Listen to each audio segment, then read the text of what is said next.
उत्तराखंड के पवित्र गंगोत्री धाम के कपाट आज विधि विधान के साथ खोल दिए जाएंगे। इसी के साथ चार धाम यात्रा की औपचारिक शुरुआत आज से हो रही है। इस बार भी लाखों श्रद्धालुओं की पहुंचने की उम्मीद जताई जा रही है और ऐसे में सुरक्षा, स्वास्थ्य, यातायात के लिए तमाम इंतजाम पूरे कर लिए गए हैं।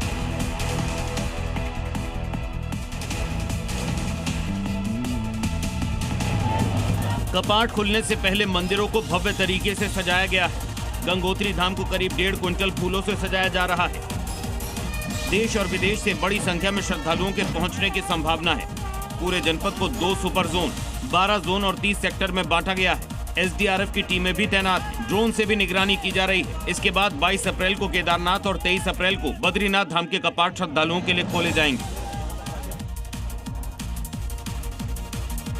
तो चारधाम यात्रा के शुभारंभ से पहले आस्था, श्रद्धा और भक्ति का अद्भुत संगम देखने को मिला। उत्तरकाशी में मां गंगा के शीतकालीन प्रवास मुखुआ से उत्सव डोली विधिवत पूजा अर्चना के बाद गंगोत्री धाम के लिए रवाना हुई। इस पावन उत्सव में कई लोग शामिल हुए और पूर्ण भक्ति भाव से मां गंगा की पूजा अर्चना की गई।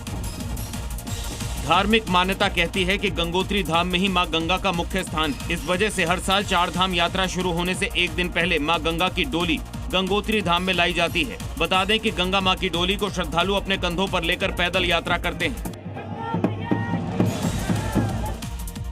22 अप्रैल से उत्तराखंड के केदारनाथ धाम के कपाट खुलने जा रहे हैं। यात्रा मार्ग पर बिजली, पानी की तमाम व्यवस्थाएं कर दी गई हैं। स्वास्थ्य सेवाएं और सोलर लाइट्स की भी तैयारी पूरी हो चुकी है।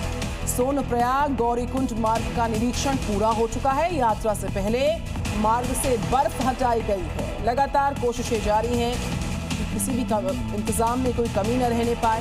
यात्रा से पहले बर्फ को रास्तों से हटाया गया।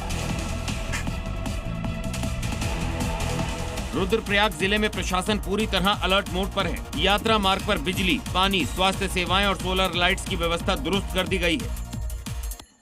सोनप्रयाग से गौरीकुंड तक रास्ते का पूरा निरीक्षण भी हो चुका है और पैदल मार्ग को बर्फ से साफ कर दिया गया है। हालांकि रास्तों के किनारे पर जमी बर्फ यात्रा को और भी खूबसूरत बना रही है। प्रशासन ने यात्रियों से अपील की है कि दर्शन के बाद अनावश्यक भीड़ से बचें और समय पर वापसी करें। साथ ही उत्तराखंड के चमोली में भगवान बद्री विशाल के कपाट खुलने से पहले होने वाला पारंपरिक तिमुंडा मेला इस बार भी पूरे उत्साह और श्रद्धा के साथ संपन्न हुआ। मेले में श्रद्धालुओं की भारी भीड़ उमड़ती नजर आई। मेले में इस वर्ष तिमुंडा बीर के नए पशवा के अवतरण की विशेष धार्मिक प्रक्रिया संपन्न कराई गई। अनुष्ठान के दौरान नवदुर्गा, भुवनेश्वरी, चंडिका और दानी देवियों के पशवा अवतरित हुए। इसके बाद बैजवाड़ी परिवार के छोटे भाई कन्हैया बैजवाड़ी पर तिमुंडा बीर का पशवा अवतरित हुआ, जिसे देखने के लिए श्रद्धालुओं में खास उत्साह नजर आया। नव अवतरित पशवा ने परंपरा के अनुसार दुर्गा जी के आलम की परिक्रमा की। सिंहस्थ 2028 को लेकर उज्जैन में तैयारियां जोर शोर से शुरू हो चुकी हैं। प्रशासन अब पूरी तरह से एक्शन मोड में भी नजर आ रहा है। मेला क्षेत्र के प्रमुख स्थलों के विकास के लिए MP सरकार ने 2400 करोड़ रुपए से ज्यादा की योजनाओं को तैयार किया है, जिसमें नदी शुद्धिकरण, नए घाटों का निर्माण, मेडिकल कॉलेज, आधुनिक शहरी इंफ्रास्ट्रक्चर शामिल है, जो सिंहस्थ में आने वाले श्रद्धालुओं को सुविधा के साथ साथ नया अनुभव भी देगा। योजना का सबसे जरूरी काम है शिप्रा नदी को प्रदूषण मुक्त बनाना और घाटों का विस्तार करना। प्रशासनिक अधिकारियों ने इन्हीं विकास कार्यों का जायजा लिया और समय से पूर्ण करने का निर्देश भी दिया।